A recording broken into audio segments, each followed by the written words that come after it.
Max walked into my first class, and it was as though an ancient light bulb hovered over his head, illuminating the room. Skinny to the point of worry, eyes luminous blue and large, even larger under his thick glasses. His eyes, both magnified and magnifying, were especially animated after he'd amused someone, anyone. With a hangdog look, he'd gaze up from behind his spectacles to see if the joke had found a target. His voice surprisingly booming for so slight a frame, some rarefied combination of a young Mike Nichols and an old John Keats. He seemed 80 years old and not from this century. Who is this boy, I wondered. He seemed to have read everything from Vedic text to contemporary poetry, and yet he had the air of a playful child. The first missive I received from Max in my inbox began like this: Dear Professor Ruhl, I'm writing because before shopping period even begun, or I realized that this wonderful class existed, I booked tickets for Einstein on the Beach at the Brooklyn Academy of Music for this coming Friday. Little did he know that I longed to see Einstein on the Beach, had tried in fact to get a ticket, but it was sold out. Nothing could have been more delightful to me than a student who had the foresight to book tickets to a difficult and avant-garde theatrical epic. Max went on to apologize and ask permission to miss a class. I told Max that he must go, and that maybe he could do a report no more than 5 minutes on the experience of seeing the show. I said maybe he could join us for the first part of class, then hightail it to Brooklyn to hear the great Philip Glass score. Max wrote back, Dear Sarah, it took us 2 letters to drop the institutional formalities. The show starts at 7. I'm worried if I leave later, I won't have time to properly get from Grand Central to eat something. The show is 4 hours long, and I have to eat in a really regimented way to keep my weight up as a result of the chemotherapy I had in high school. More on that another time. I now had part of my answer as to why Max was different from other students, why life and death seemed to hover near him, why, beyond being a poet, he'd already contemplated the big metaphysical questions, and why he was so skinny. Max went on, I would really love to take you up on your offer of some post-graduating advice. What days are you in New Haven, and when would it be convenient for you to be a sage for half an hour? The following week, Max, as promised, delivered an insightful, detailed sermon on Philip Glass and Robert Wilson. He was to have spoken for 5 minutes. He spoke for about an hour without stopping.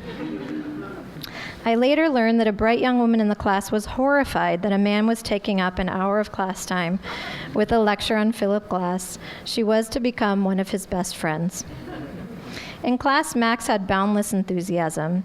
He had highly refined irony without ever being cynical. And if he was aware that his brain made connections 10 times faster than many of his peers, he didn't show it. He just seemed happy to be in such good company. I met with Max after class at the local bookstore, Atticus, where we sat at the counter and ate black bean soup. Max ate slowly with difficulty and explained that in high school he'd had Ewing sarcoma, a rare pediatric cancer, and the chemotherapy made his digestion iffy. He explained he was in remission and slowly finished 3 spoonfuls of the soup. Then he put his spoon down and spoke about his dreams of becoming a poet, resting here and there to speak about the trials of love. A girl was probably plaguing him at the time. A girl was often plaguing him. The semester wore on with more deliciously coined phrases from Max in class, like theatrical onanism and lyric complicity, and more of the same leaves falling on the same Gothic campus. Then in October, another email from Max addressed to me and the teaching assistant, Amelia. Dearest Sarah and Amelia, I write with sad news. Today was my cancer screening, and an artifact was discovered in my right chest. We are waiting for more testing and surgical biopsy, but it's possible this is a recurrence of my cancer. I have every intention carrying on with my work. I just wanted to forewarn you that there might be some difficulties on the horizon. I can't say how much you've both come to mean to me in my short time learning from you. If nothing else, maybe we'll squeeze a great play out of whatever comes of this. Gratefully, Max. The small class and I were heartbroken. A hurricane was about to arrive in New York City, and Max was about to go into surgery. The conversations Max and I had about art and life took on a new urgency, and our correspondence began in earnest.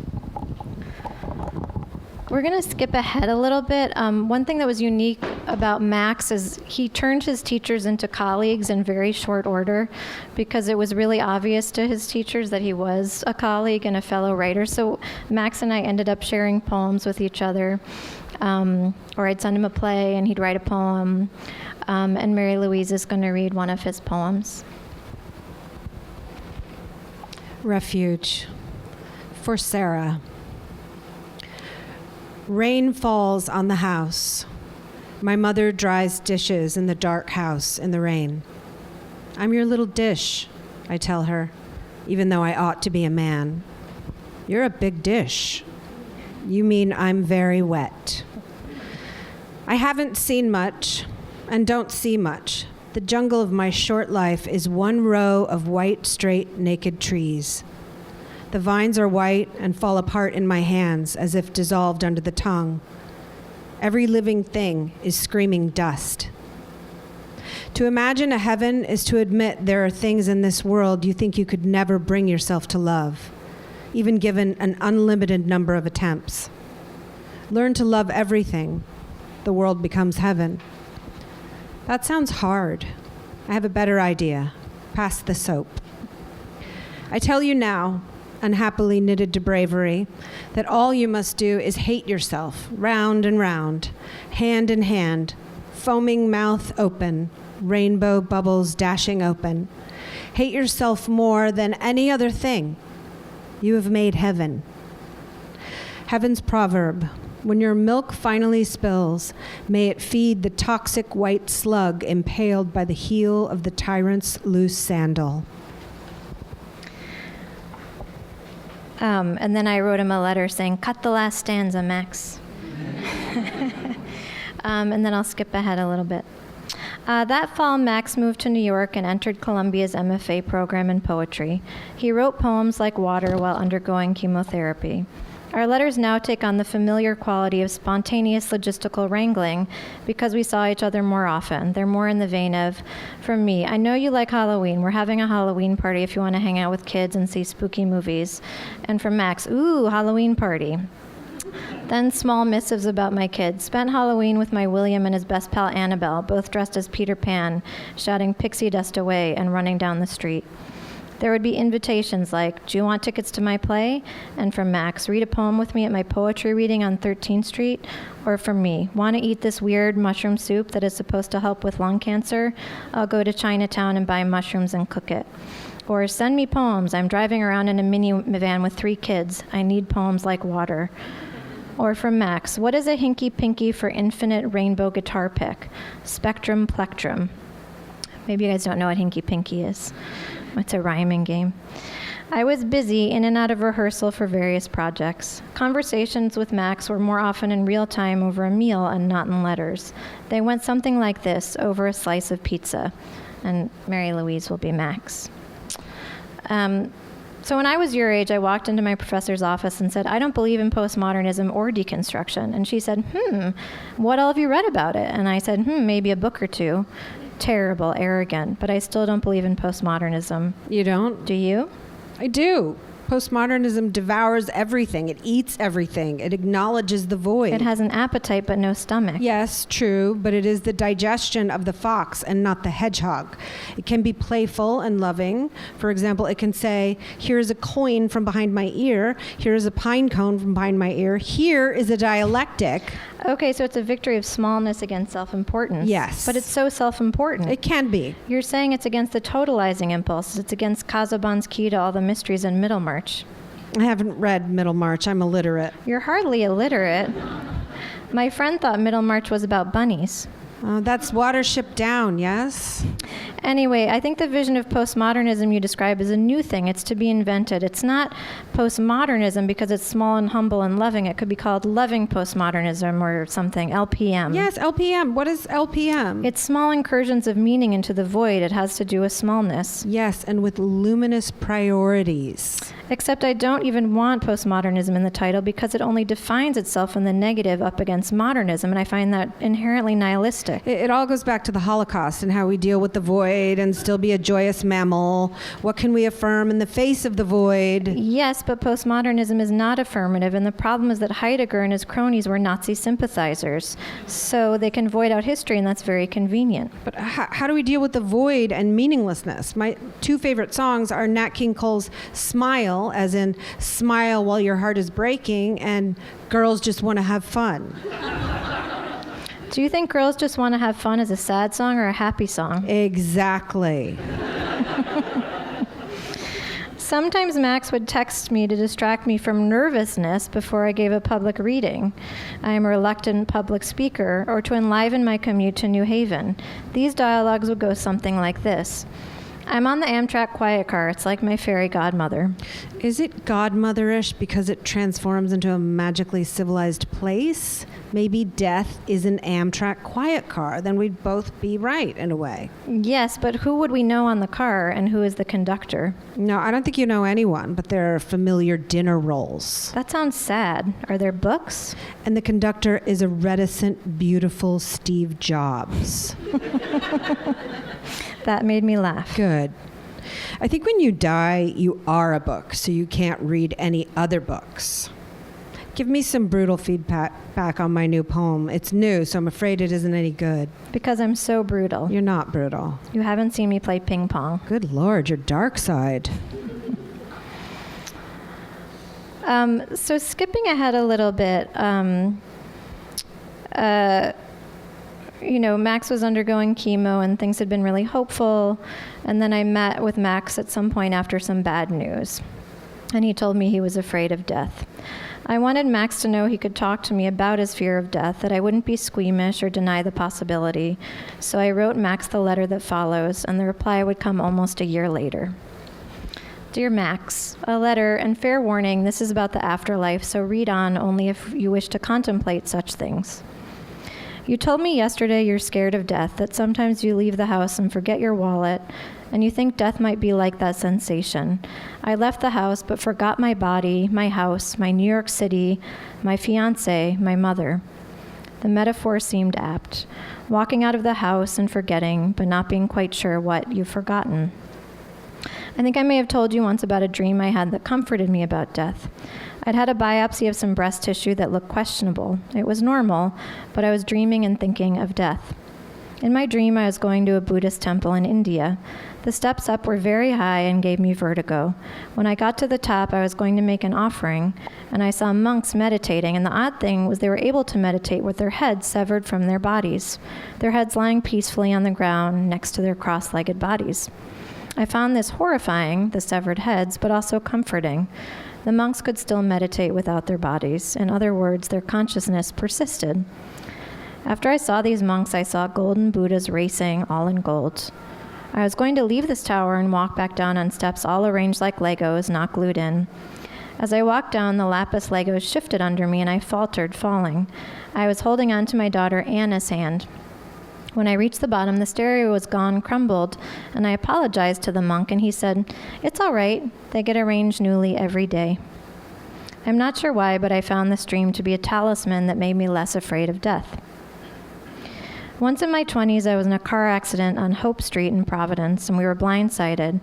I hit my head and conked out and thought, this is how death comes, quickly. It wasn't frightening or unsettling. It just was. It was dark at first. I saw a glimpse of how I would say goodbye to my body, and it seemed like a simple matter. Then I woke up. Sometimes I think my whole life has been a dream since then. Here is a question. If you had a choice, would you rather be orbited off into enlightenment after death, or would you rather be born a bodhisattva to come back and help others who are suffering? I know you're not a Buddhist per se, and you know me.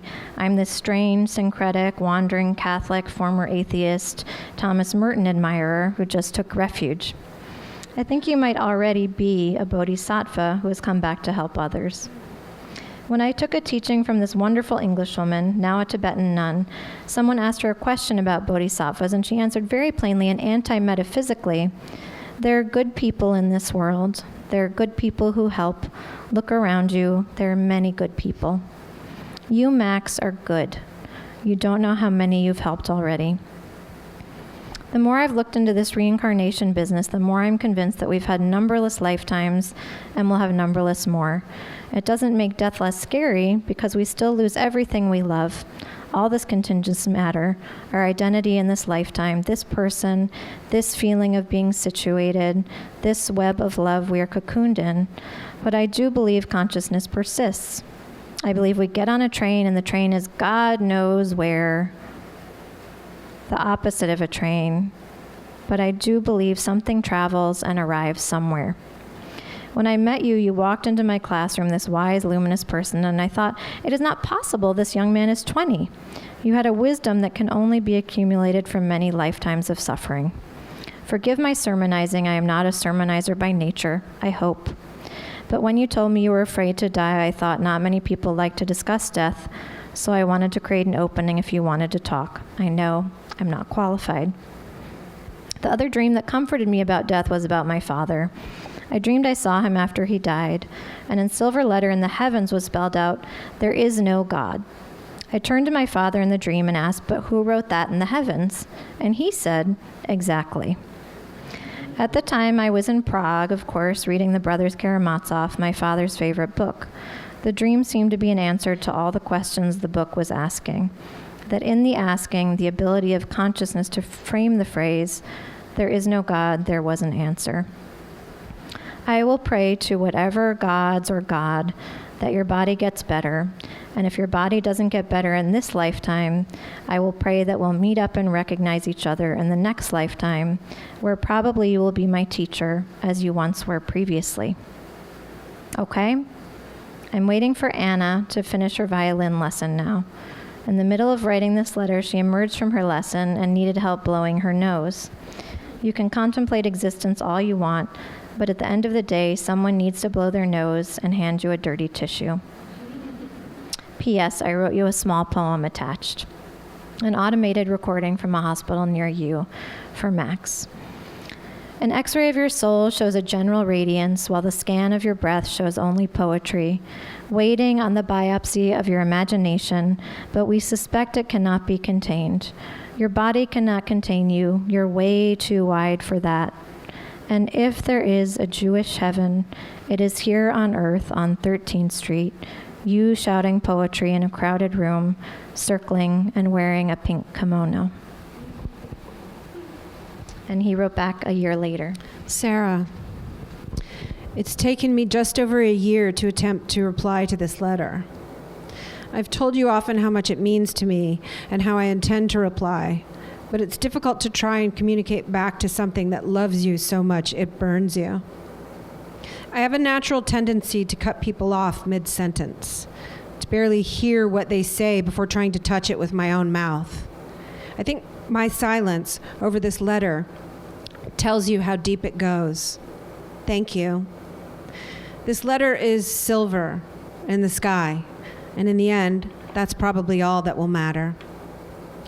But also, I've been afraid to respond in part because you are deep in me. You are beneath belief. You are voice itself. When I write, I often feel the language coming out to be yours. Of course, the language is demented and dizzied by the hedge maze that stands between my inspiration and the page, and it's a great hedge maze. It's proprietary. The hedges are actually impossibly large onion plants. You, in fact, are me. Yet above voice, there is belief, perhaps situated on a pile of priceless blue Legos. And I find myself unable to believe in a committed way in the afterlife that you have torn from your dreams, your near deaths, your tears, and your inspiration, and have given to me as a glowing gift. It's weird. Your letter feels like a bone that has grown out of my body, around which I am unable to form flesh. It's terrifying. The problem is with consciousness persisting, and what is meant by that. For me, consciousness emerges bit by bit. An ant is a bit conscious, a dog a bit more. Really all that's needed for consciousness is for information to be stored and then exercised. The system of information, if it gets complicated enough, will eventually become self-referential. And at that point, it's thinking.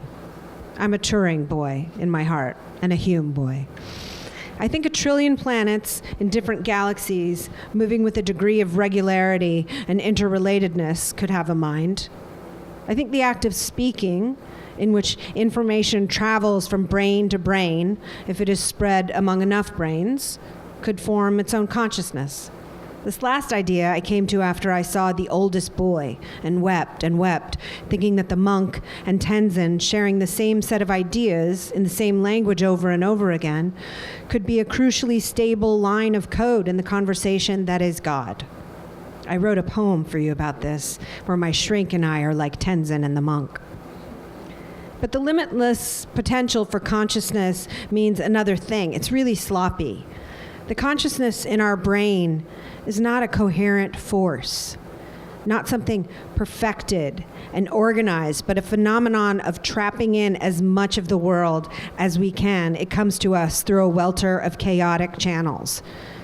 Because our brain is made up of tiny scraps of code, many little machines, many little ants, and is not one perfectly engineered program. As human beings evolved, we picked up useful little things for our brain to do, and over time, they crashed together into what we are. What can I say about consciousness persisting, broken down, the storm of codes that happen to coexist in my brain seem to me perfectly willing to part from one another. Preserving them would be a much more difficult task for God than if my consciousness were a whole thing. My soul isn't a fish. It's an ocean with waves breaking in a particular moment in time. And that's another thing. I think I am time, but not time. Rather, I am my time. I think my mind is a set of lapis lazuli steps falling apart, and all I want is to be told, it's all right, we rebuild it every day. But what is the it?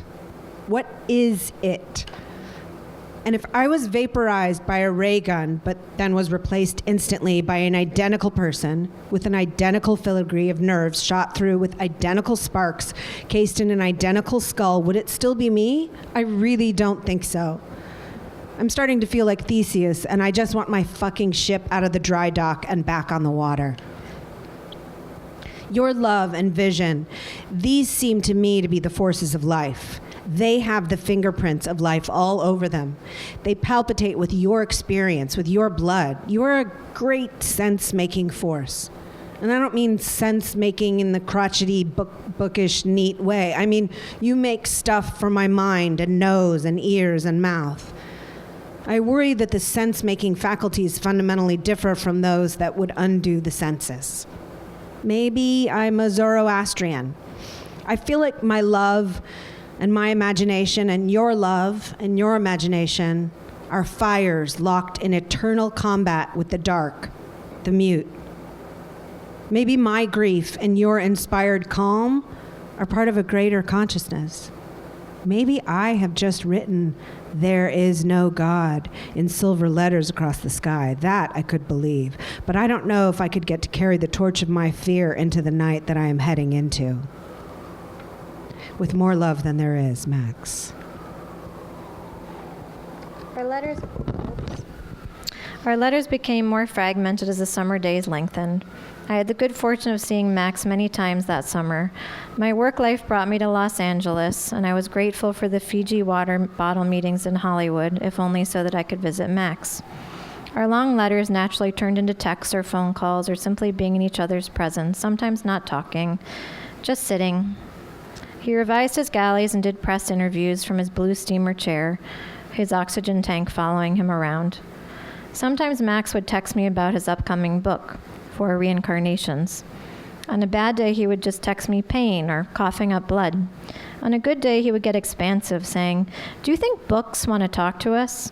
I walked outside for the first time today. It was so hot, I felt like I was Moses in the desert, and I walked up a hill just like Moses." On a middling day, I'd say, "How are you?" And he'd say merely, "Upright." Sometimes we joked about death. He texted me, "I made some handwritten cards for being mom after I did die." And I wrote, "Even autocorrect wants you to live."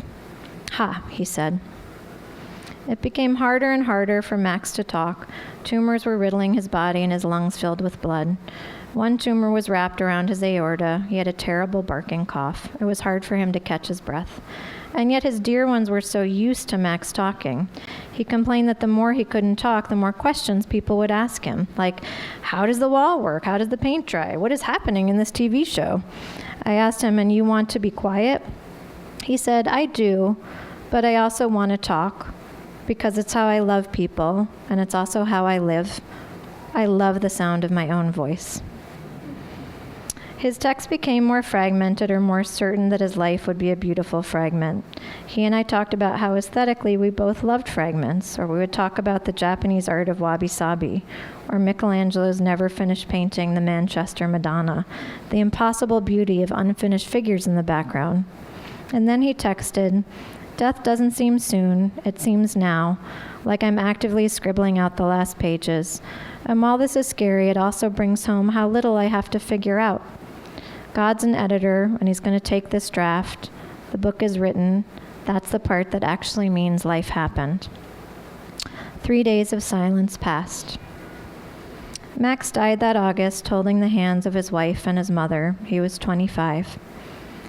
The day before he died, he pulled his mother aside and said, "That's it, I can't write anymore." He asked her, "Do you think I fought hard enough?" She assured him that he'd fought hard enough always. And then she did the hardest thing a mother can do. She let him go, and he let go. I dreamed of Max a lot the fall after his death.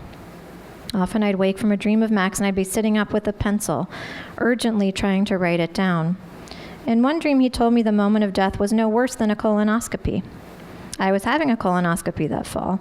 It was just like Max to make a joke in a dream and also to be concerned about my colonoscopy. I asked him if it was hard to be dead. He said, "Yes, it's hard to be dead. It's hard not to talk, but I'm listening all the time." It comforts me to think of Max listening to us all the time. All of us who miss Max have his writing forever, but we don't have his quicksilver, bold, loving in the moment, joking presence. But might we still have his listening? And in having his listening, experience again, when we need it, his wide love. Max once said in a conversation with his poet friend Justin Boning, "Death is the longest and most uncomfortable silence in existence, and it resolves in the most underwhelming utterance, even more silence. And the dying person imposes it on every single person they've ever known. Your loved ones think about dead you even when you're not around. They think about you for decades, for their whole lives, if you love them enough. Death gives you an audience for your uncomfortable silence that has no geographic or temporal constraint. It gives you a forever stage, at least until your audience goes extinct." Around this time, I gave more thought to ritual. I realized, startled, why people pray out loud, because it's easier for ghosts or God to hear you, that sometimes even ghosts need help knowing you're thinking of them. That's why you chant, mutter, light a candle, sing, write. Max didn't like cancer narratives. He didn't want to be known as the brave, suffering poet who died too young. He was always emotional, never sentimental, and that's why when he was alive, we went back and forth about how to make our book of letters. I would argue for chronology. He would argue for selecting the best letters out of time, eliding the trivial details of an evolving friendship. I felt that Max resisted chronology because he knew the end of the narrative was not good. The end of this narrative meant he would die. By taking our letters out of order, in a Platonic sense, there was no beginning or middle, and therefore no end. When Max was alive, we tried arranging the letters that way, but they didn't quite work aesthetically. So I went back to that old saw chronological order. I hope Max doesn't mind. And perhaps more interesting than either of us doing our literary speechifying or spiritual sermonizing is watching a friendship evolve through time and place, the vagaries of the body. Poetry is not embedded in such mundane concerns, it flies. Perhaps that's why ultimately I'm a playwright and not a poet. I traffic in mundane things like time and place. Max flies beyond any narrative of a boy who died young. He wanted to be known for his work and his words, and so he should be, and so he will be. Max's first book, Four Reincarnations, had a remarkable debut. He never felt the actual book in his hands, but he saw the cover revise the galleys and knew it was coming any day.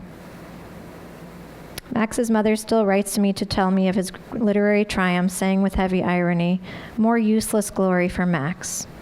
Accolades are cold comfort." Max and I always hoped this book would find its way into the hands of someone in need of comfort. I suppose that's a strange word for a book about a beautiful boy who becomes a young man, gets married, writes a book, and dies way too young. But I hope that Max's openness to life as he was dying, his passionate desire to write till his last moment, his keeping his sense of humor intact, his insistence on being concerned for everyone around him while he was in enormous pain, might offer solace. We're all going to die. Max did it sooner than he should have. But what's extraordinary is he was a model for so many of how to live and how to write and how to hold living and writing in both hands. I think the best writers are concerned with writing and also with the question of how to live. And I think Max was the best kind of writer. Now I hear Max over my shoulder shouting, "Don't try to draw a lesson from this. I know you're from the Midwest, but please, for the love of God, don't moralize. Don't elevate my illness over and above the rest of it. It's enough, my poetry and your grief. It's enough." I agree, no lesson. Max said in an interview once, "Humor isn't a shield or repellent. It's almost a mnemonic device. It makes our sadness rhyme with joy." Thank you for rhyming sadness with joy, Max. And guess what? I'm on the quiet car right now. I'm still writing to you. I'll probably never stop. Thanks.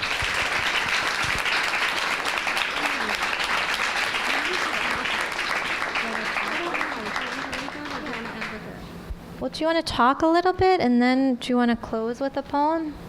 Whatever Yeah. you want to do. I'll do whatever you'd like to do. Do you guys have questions or thoughts? People want to talk?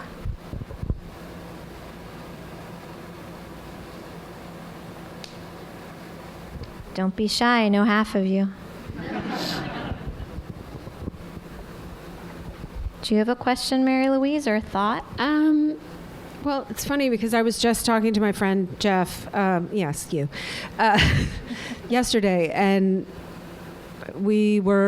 someone had died unexpectedly, and it just brought it all up again. How can we not be thinking about this all the time, and how is it so fast? And the way, it is in the book, it's described so many times, so many hypothetical deaths, and in such a living book, a book that is so alive and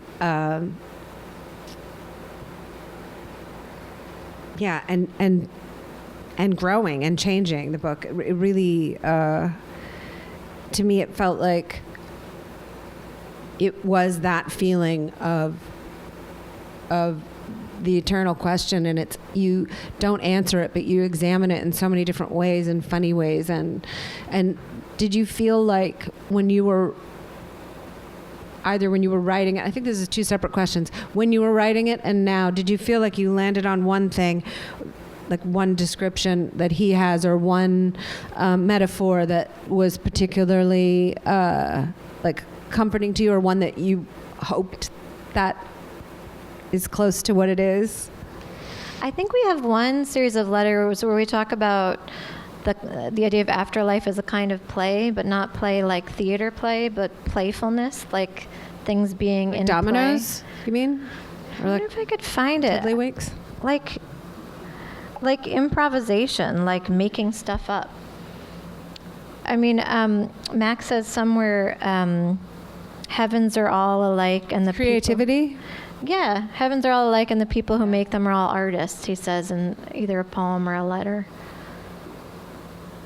And that was comforting. Yeah.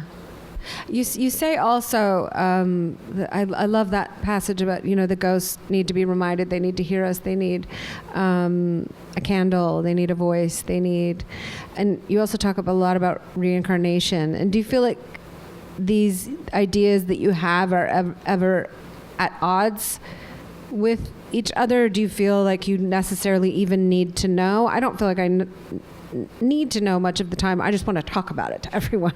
But I don't feel like anyone really knows, but I kind of want to know what you think, or what you think, or I don't think we know at all. I mean, I know. I think Max loved the questions, Yeah. and that was what was so enlivening, was talking with someone about the big questions. I like the idea that some part of us is already existing there, and that so that it will be some sort of homecoming, that it will be some sort of like unbirthing, Or maybe it's the Amtrak quiet car, and that would be all right. I know, but the bathrooms and the food. Bad bathrooms. I love Amtrak so much. There's always some asshole in the quiet car who's like, But wouldn't not there be quiet, some or- asshole in heaven who was also that way? It seems like there What? would be. I feel like in heaven there would be some asshole too who would be like Really? on his cell phone. And the bathrooms are so much better than Metro North. yeah, Like that true. would be more purgatorial. But there'll be an asshole like that Rene Girard, like the scapegoat theory. There'll be like a chosen like French philosophical, like you just got so excited, you just mentioned like French philosophy. But like, will it be like she's just like, and no one else will talk to me about this kind of thing. So, but do you think it'll be like an actual person? I mean, who wants to? It'll be somebody who lived very badly. It'll be a critic. Well, So but if you're out there, they will be animals in the next life, don't you think? They won't be reborn as human, depending. But I mean, when I look at my dog, I think she feels so like she has a soul. way more than me. Like she has some consciousness it's just so extends beyond, and I think, but you did eat half a bag of chocolates and it will kill you. So it's maybe like you can have consciousness without some sort of like discerning intelligence or some sort of like, which is kind of can be a drag also, like having a mind that he talks about, having a mind that you can then like, it becomes self-referential. So it's like once you know things, then you have to know things in relation to yourself, which is kind of when it all starts to suck. I think dogs have consciousness for sure. Absolutely. I don't know if Max would agree, but my dog for sure has one. Max didn't meet Minerva. Max didn't meet Minerva. No. I mean, I think too, you said no one else will talk to me about this stuff, and I think it's true that we don't get to talk to many people about this, and I think there's something about the relationship of a teacher and a student that it invites those kinds of questions. And I think also the time of life you're in, when you're in your early 20s and you're still thinking about this, and for Max, he was thinking about it with such urgency. And when you're in your 40s and you're sort of settling into your life and your life has a kind of coherence and shape, you stop thinking about those things. So for Max... You do? Well, or they become less, for me anyway, they become less present. They become less in front of my face. Because you're thinking about somebody needs their nose wiped. Right. Most of the time, yeah. Yeah. Does anyone now have any questions? Does anyone have a dog? Okay. Do you think your dog has a soul? I do. Yeah. Barkley? Yeah. Barkley? Barkley, yeah. I love Barkley. Right. Mrs. Roosevelt has a soul. My Here's dog. Victoria has a question. Well, it's a comment. I think because I can say something about what he thought about it. Because he says it in his letter. He thought consciousness emerges bit by bit. And he says in his letter, I forget what the first thing was, it was like an ant, and then a dog, and then a human. So I think that he thought of it as not a black and white thing. Yeah, no, I was Emergent. quoting him when I said that it becomes self-referential, that it grows until that point. Yeah. That it was, but you're saying it wasn't a what thing? I didn't hear that word. Oh, not a black and white. A black and white thing, Like yeah. whether an animal does or does not have it. Right. I was just going to say that. But Yeah. First of all, thank you for a beautiful reading, and I'll read the rest of the book. Is this on? Yeah?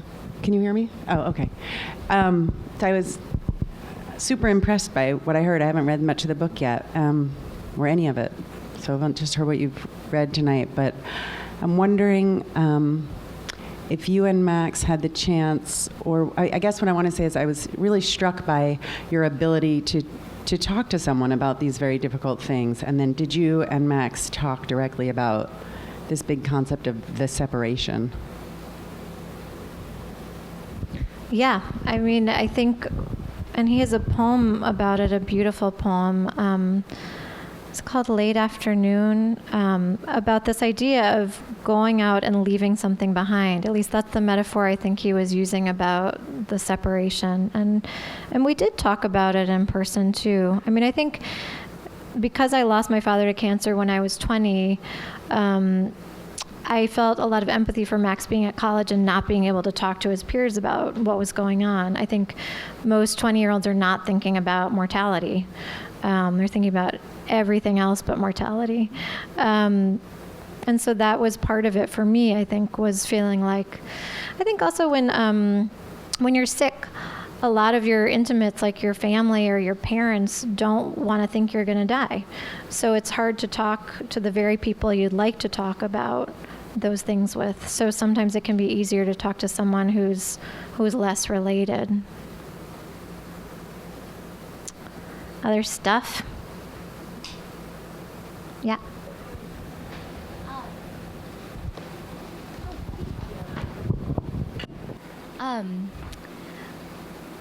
I'm really struck by what you said about how we don't talk about death, and I admire your bravery to write the text, and Max's bravery, and your bravery to then go do the Laramie Project, which is so heartbreaking, and it can be such a hard topic for so many people. How did you become such bold women? Because I would really like to know. Mary Louise, how did you become such a bold woman? I want to know.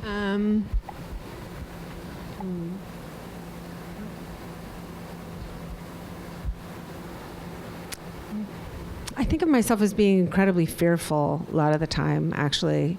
But I think if something matters to me, I'm fairly undaunted. But a lot of things that other people take for granted, and I feel like, well, all those adults can do that. Why can't I can't do that? It seems like a normal human being should be able to do X, Y, Z.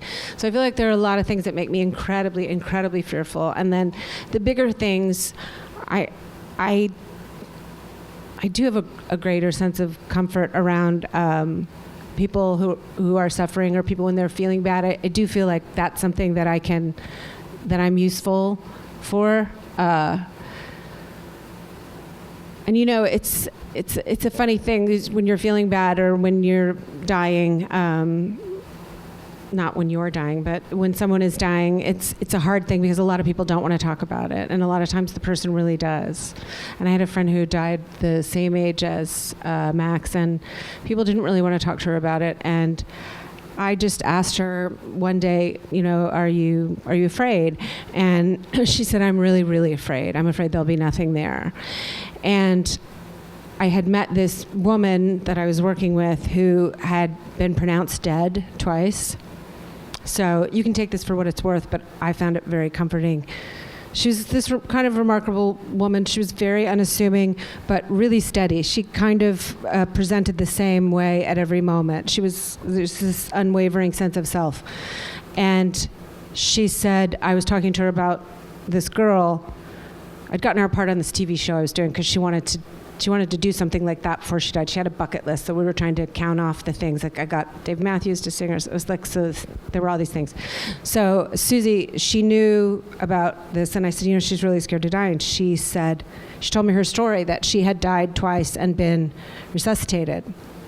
And other people around her who knew her said, oh yeah, Susie's died twice. And she said, tell her to talk to me. And I said, well, are you going to say something good, obviously? And she said, oh, yeah. I said, what was it like? And it was like she became liquid for a second. And she went, it was so nice. She said, the first time I was very unhappy in my life. Yeah, and I didn't want to come back. And I found myself back. The second time I had to will myself back. But she went and talked to my friend, Hillary, and there was like a taco truck, and they stood at the taco truck for like 45 minutes. She came back and I said, "How are you?" She said, "I'm not afraid anymore." So there's no reason why Susie doesn't know. Maybe Susie does know. But it was nice to see it sort of exemplified in a way that it was something so beautiful that you had to force yourself back. Yeah, it's beautiful. And I think I, too, might be afraid of things that other people are not afraid of, like small talk.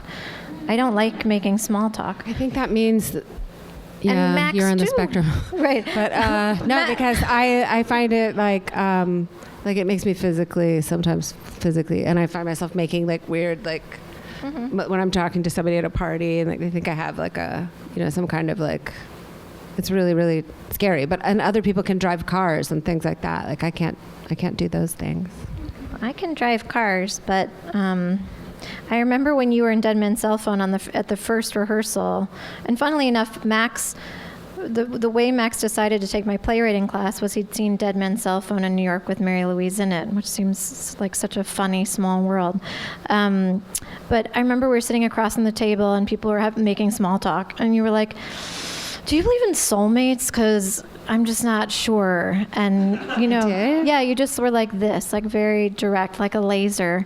And we talked about it. And I mean, I think Max had a similar quality. He was ready to engage with matters of serious import, and he wasn't afraid to talk about them. And he had a really open quality, a direct, transparent quality that forced you to talk about those things.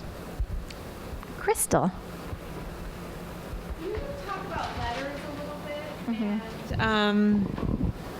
We just don't write letters anymore. I don't write letters anymore. And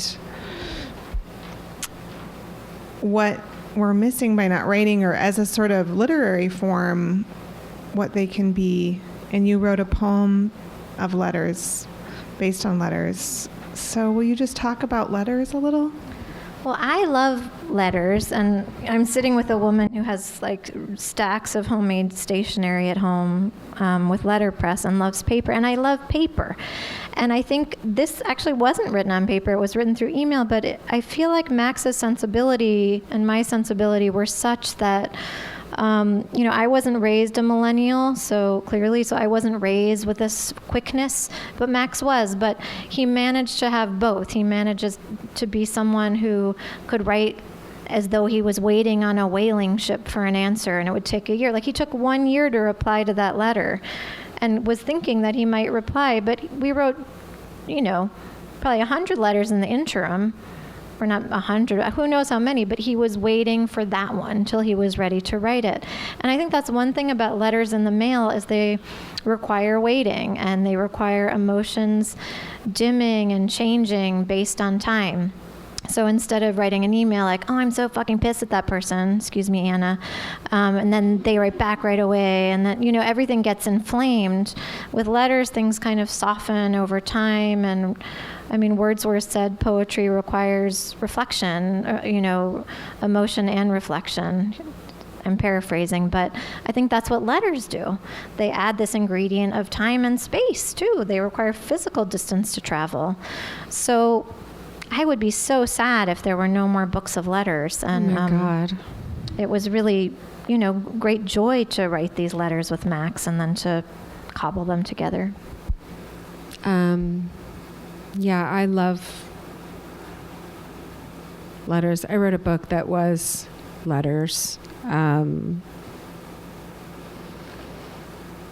would say, I feel like I don't think I'm like the best actress or in the galaxy of best actresses. I don't think I'm the best writer, but I think I'm the best fucking thank you note writer alive. I think I ace that, and I'm a little bit vain about it, and I think that's okay.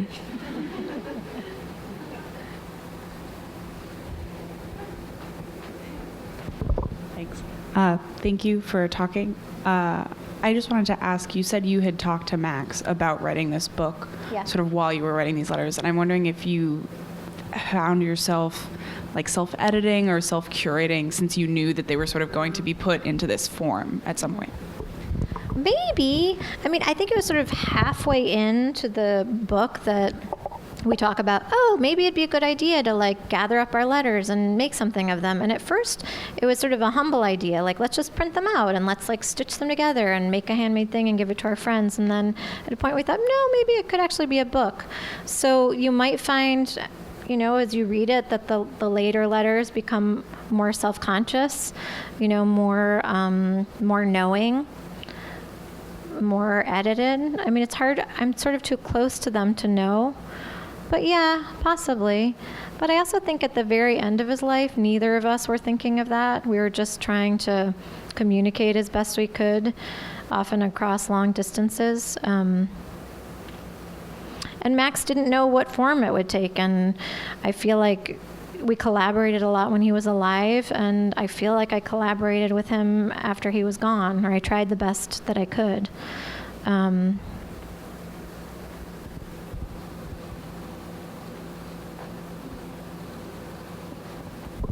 I'm curious, and I know you spoke a little bit about it already, but what was it about Max in the beginning as a student that grabbed your attention? What did he bring to your classroom or your personal relationship with him right away that started this friendship and collaboration over the years? I mean, he was just like lit up. It's like these light bulbs. He was like, here I am, ready to, write reams. He's like he said in his application, I'm a senior English concentrate. All I want to do is write. It was his intention was totally consuming, totally present.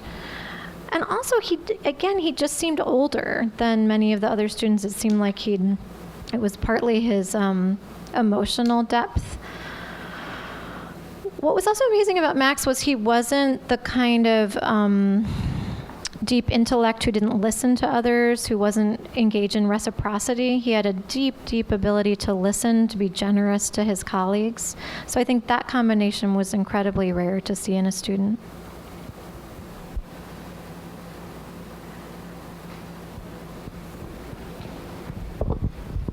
First of all, thank you so much for doing this. I was wondering, because, obviously this book is in many ways like about like death, but I'm also wondering how death affects all of your other work and how it seeps into, because kind of like everything we make is about death. Does it manifest as freedom, as constraint? And I was wondering if you could elaborate on that. No, I don't mean to laugh. I laugh because my children make fun of me for this. And they say, Mom, like, can you write a play without death? I mean, I do think those are the two great themes in literature, are love and death. I mean, we get fixated on these other slightly more inconsequential themes, but those are the big ones. Death and my other work, I mean, like Mary Louise was in Dead Men's Cell Phone, which is about a guy who he dies, but his cell phone is still ringing, so this woman picks it up and meets all his relatives. I think I have a couple plays that aren't about death.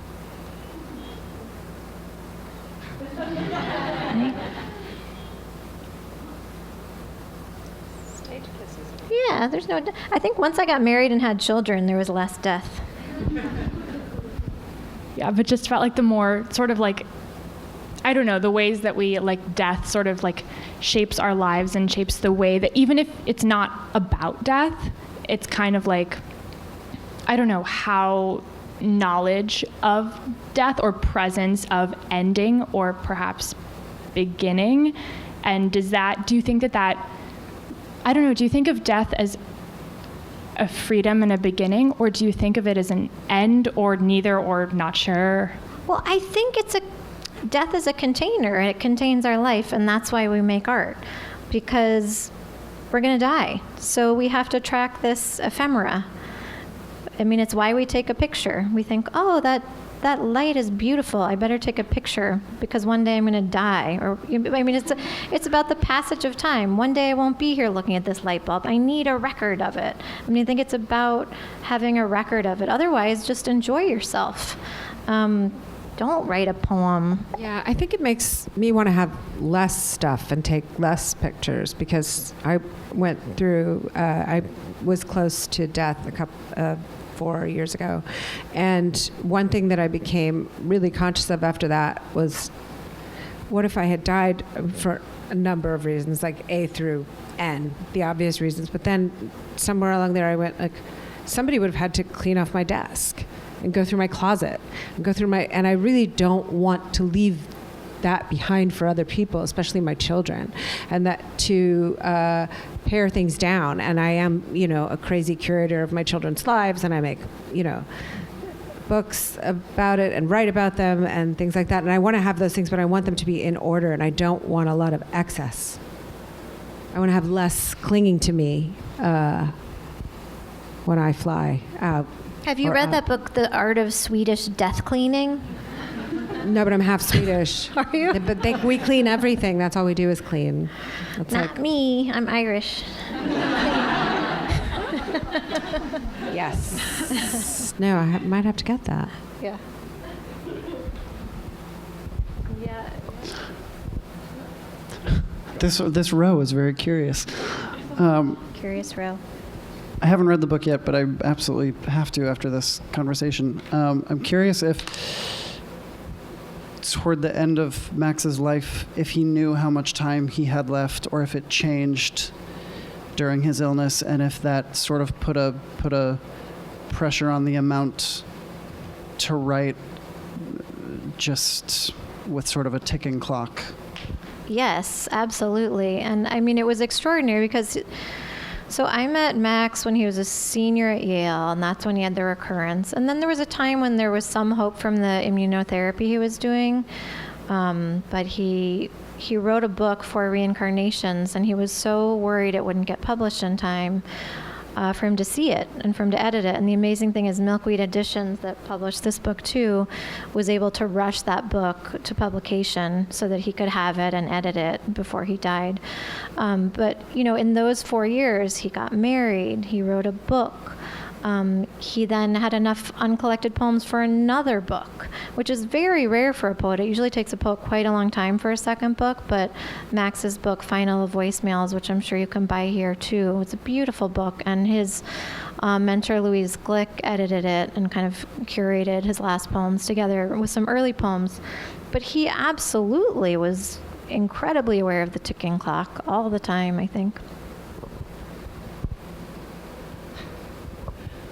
I think this kind of relates to that question. I'm curious, that image of there's always someone whose nose needs to be blown is like sticking in my head so much that I'm just curious if you can talk a little bit more about that tension between that sort of day-to-day and these bigger ideas, and maybe a little bit about how Max kind of handled that given his shortened timeline and his knowledge of that. Sorry, how he handled which? Just like that idea of like talking about life and death and these big questions, and then that very, very pragmatic day-to-day, the nose blowing and the doctor's visits, and finding that balance, or if there is a balance, Well, I think he had a lot of joy, and he had as you can tell from the letters, he had a profound sense of humor. So I was always amazed by, when visiting Max, a lot of people think when you're visiting people who are dying, that it's very, very sad and depressing. But actually visiting Max was a joyful thing to do because he was very alive, and he would talk about a movie he'd seen or a book he'd read or some delicious chocolate chip cookies. He was always on a race to find the best chocolate chip cookies in whatever city he was in. So there was a lot of life force, an immense amount of life force. I think we have time for one or two more questions. Hello, thank you for throwing this event. I was wondering, did Max ever specify how he wanted to leave this earth, the conditions around the physical event of his death? If so, what were they? I actually don't know. I don't know exactly the answer to that question. I think that would be one for really his family. But yeah.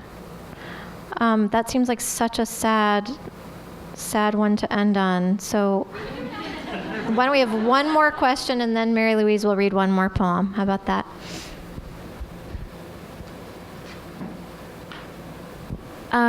What comforts both of you in your everyday life, just in the struggle between both of these things? What a nice question. What comforts you? Oh, poetry. My dog, my children, my mother. The end. That's so good and distilled. Certainly all of those for me too. My husband, my children, my books, my beloved tea. You have a really good husband. I do. I'm lucky he's here tonight. Well, let's have Mary Louise read a poem, and then we can all go home.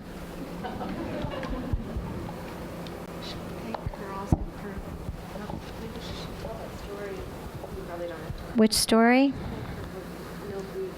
Oh, well, yes, my God. Thank you to Milkweed for making all of Max's beautiful books and this one. Thank you to the Strand. Thank you all for coming. So good. Thank you, Sarah. Thank you for having me. I took the paper out. This one. Is that okay? Yeah. Hospice. My head is a bed on fire. You leave the bed and leave me without thought. The springs want to embrace each other, but they're afraid if they break their spiral, they will never be able to hold anyone. I wish you would let me know how difficult it is to love me. Then I would know you love me beneath all that difficulty. You are tending not only to me, you tell me, but to your other child, Air. And Air puts his feet in my slippers, and Air scrubs his teeth on my brush. And wherever my demands are not, there are his. We must learn to share a bed. We must learn to share a body. The money is running low. We will have to split one needle this winter. One end for me, one end for Air. Thank you.